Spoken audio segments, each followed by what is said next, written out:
जन्नत छुपी हुई। जन्नत को जन्नत इसीलिए कहते हैं, अहले इल्म जानते हैं, जन्नत को जन्नत इसीलिए कहते हैं कि वो छुपी हुई है। सोच सुनो मेरी बहनों, आजकल तो औरतें किसी के भी साथ बैठती है, किसी भी के भी सामने बेपर्दा जाती है। याद रखना, ये भोलापन छोड़ो, पर्दे के पाबंद बनो।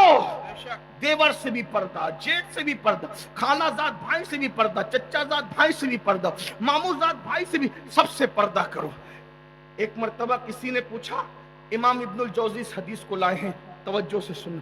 पूछा, या रसूल अल्लाह, क्या कोई औरत किसी अजनबी मर्द के साथ कहीं बैठ सकती है? किसी अजनबी मर्द के साथ कहीं बैठ सकती? आका ने फरमाया, नहीं, कोई औरत अकेले किसी मर्द के साथ नहीं बैठ सकती। तो पूछने वाले ने पूछा, या रसूल अल्लाह, अगर वो औरत नेक हो और जिसके साथ बैठे वो मर्द भी नेक हो, दोनों नेक हो, तो दोनों नेक लोग एक के साथ बैठ सकते दूसरे के साथ? अब आका का जवाब सुनो। आका फरमाते हैं, अगर कोई औरत मरियम की तरह नेक हो, जुमले पे तवज्जो करें, हुजूर की हदीस। लोग कहते हैं मुझे मेरी बेटी पे बड़ा फक्र है। तेरी बेटी मरियम है? कौन है तेरी बेटी? मेरे भाई, मुझे मेरी बेटी बीवी पे बड़ा एतमाद है। क्या है? तेरी बीवी मरियम है? अस्तगफिरुल्लाह। सुनो, जिसकी शान में कुरान की 3-3 सूरतें बयान हो रही है, वो सैयदा मरियम, हजरत ईसा की अम्मी।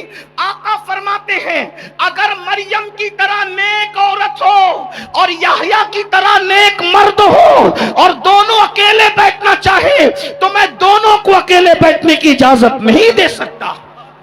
है कोई याहया जैसा नेक मर्द?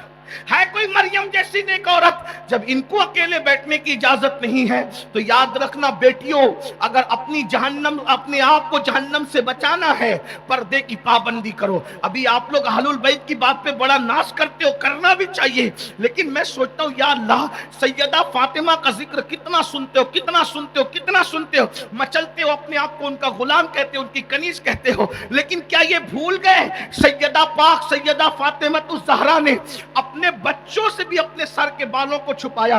एक दिन किसी ने इमाम हसन या इमाम हुसैन से कहा था, हजरत इमाम हुसैन की बात मुझे याद आती है, हुसैन तेरी माँ बहुत नेक थी, तवज्जो करना, तेरी माँ बहुत नेक थी। इमाम हुसैन की आंखों में आंसू थे, कहा तूने सच कहा, मेरी माँ के विसाल के वक्त मैं सिर्फ 7 साल का बच्चा था, लेकिन उस उम्र में भी मैंने अपनी माँ के सर के बालों को कभी नहीं देखा। 7 साल का बच्चा है बेटा, कहते हैं कि मैंने उस उम्र में भी अपनी माँ के सर के बालों को नहीं देखा।